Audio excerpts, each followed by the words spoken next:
bakoresheje GB WhatsApp, hari ukuntu wareba uri kureba ifoto cyangwa se video cyangwa se ibyo ari byo byose kuri status, hanyuma aho hasi iburyo ukabona akantu kanditseho ngo download, ukakandaho ukabidownloadinga ubishaka ibyo wishimiye ukakanda ukabidownloadinga. Ariko muri WhatsApp z'ubu ngubu ntabyo wapfa kubona ngo ube wadownloadinga status, kandi hari abantu benshi baba bareba ibintu kuri status bakaba barabyishimiye. Ngiye kukwereka uko wadownloadinga ikintu wishimiye kuri status yawe, ukakidownloadinga kikajya kuri memory card yawe mu buryo bworoshye cyane. Turabikora twifashishije zimwe muri application dukoresha mu buzima busanzwe. Ntabwo gusaba kujya kudownloadinga application ngiye bari byikora byonyine, oya, na application turakoresha zari zisanzwe zikora n'ibindi byinshi bitandukanye. Ngiye kukwereka uburyo bibiri cyangwa se application ebyiri ushobora gukoresha ukaba wadownloadinga kuri status zawe. Muri izo application ebyiri ngiye gutanga ubwo izakorera n'izakoresha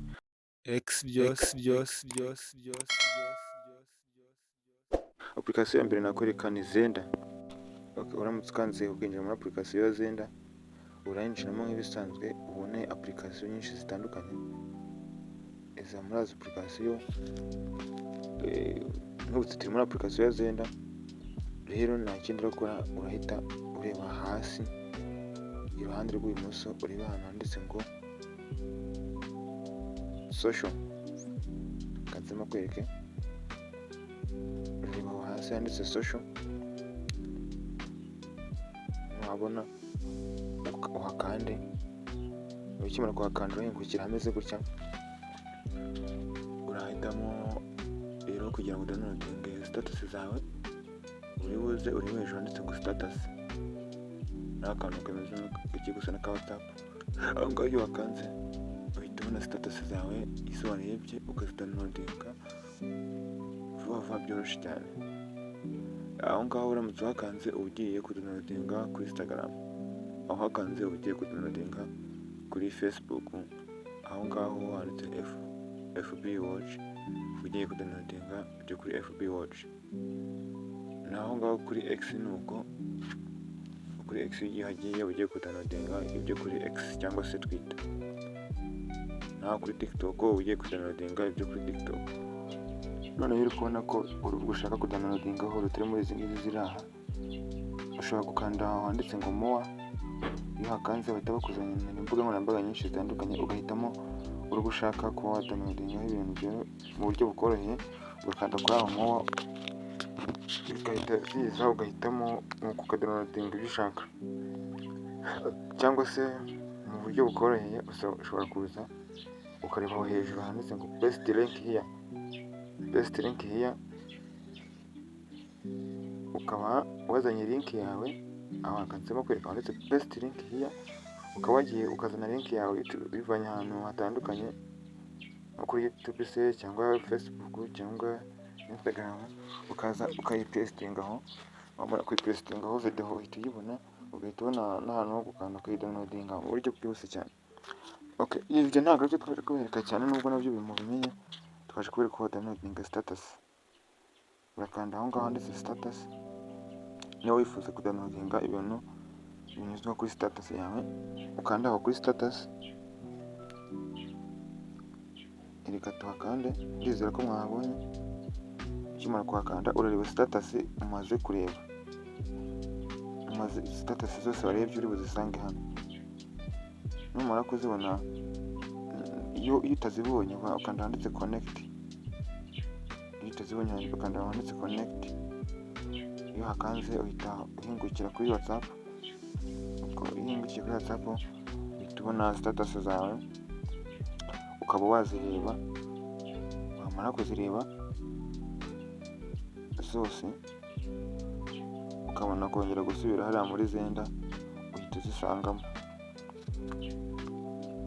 Sohoka mbere ku buryo wazidownloadinga. Rero tuvuga ngo wenda wazibonye ziri ushaka kuzidownloadinga, iyo ni status imwe iri aho.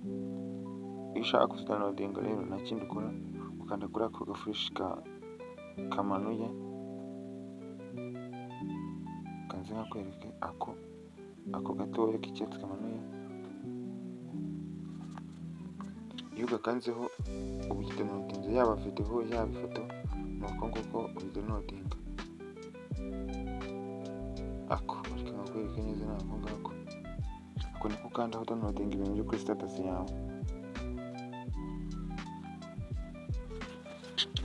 Noneho reka tugakandeho tureko turagasanga kuri memory card yacu. Ikimara kuhakandaho bahita bakwereka ako kantu kabivuye. Bimenyesha ko wamaze kwidownloadinga byarangiye ubiri kuri memory card. Akantu kabivuye niko kakwereka ko umaze kwidownloadinga. So ikimara kubona ko widownloadinze ushobora guhita ukupaho ukajya muri gallery yawe. Aho igeze muri gallery yawe uhita uyibona iri muri folder yitwa status cyangwa se iri ku cyumba cyitwa status. Reka tukirebe de murabibona ko ari ngiyo iri ku cyumba cyitwa statuses. Mwayibonye iri ku cyumba cyitwa statuses. Okay, nizere ko ubwo buryo mwabukunze.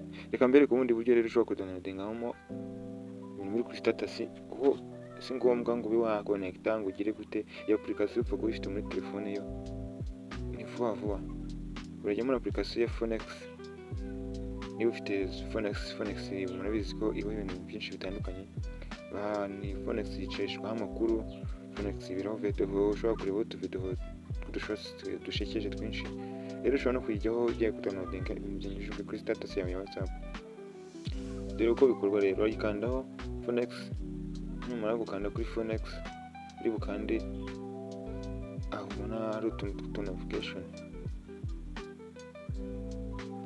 Ukikanda handitse hari utuntu notification handitse 99. None uzajya utyo uhasanga handitse hariho notification zikwereka ko hari ibintu ugomba kujya kureba. Noneho uhakande. Numara kuhakanda uzahita ureba hejuru handitse ngo status server. Handitse status server niho status uba warebye ziba ziri. Icyitonderwa hajyaho status warebye, ntabwo hajyaho status zanyujijweho zose, hajyaho status izo warebye.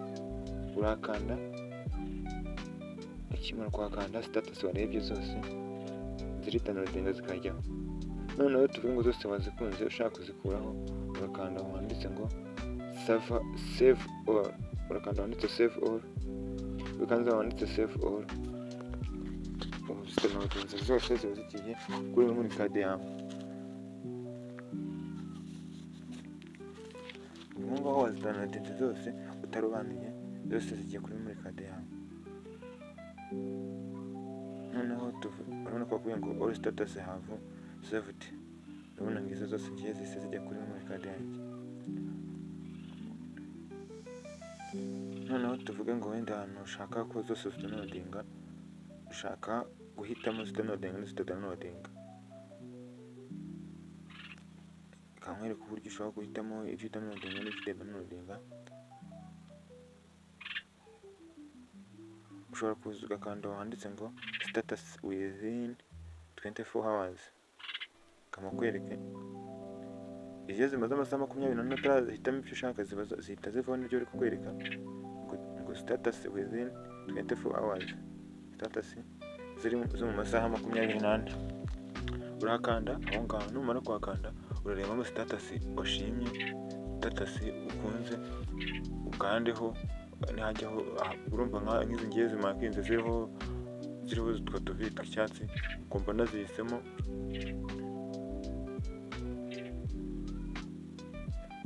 Rero uje ubishaka wayikandaho cyangwa ugahita ufata iyo ukanzeho ukajya usevinga imwe cyangwa udownloadinga imwe. Iyo ukanze ku ifoto imwe ukabona urayishimye, ushobora guhita ukanda aho hari agafresh kamanuye kuko no hagati hasi ako. Iyo ugakanzeho bahita bakubwira ngo saved successful. Bahita bakubwira iyo umaze kuzikandaho gutyo wazidownloadinze, iyo ugiye kuri gallery yawe uhita uzibonaho. Buri foto yose ushimye uramanuka ugakanda aho hasi kuri ako gafresh kamo hagati ukayidownloadinga. Ubundi ukajya uyireba kuri memory card yawe. Niba ukunze iyo foto uhita ukanda kuri ako gafresh kamo hagati uhita downloadinga kikwereka ko yagiyeho, uhita kohereza ku kantu ngo saved successfully. Okay guys, niba wakunze video ntugende udakanze kuri subscribe kuri channel yacu yitwa X byose. Ngiye wabagezaga iki kiganiro, nitwa Sam Brown. Ndabakunda cyane kandi ndabashimiye. Ciao ciao. Imana ibarinde kandi Imana ibane namwe.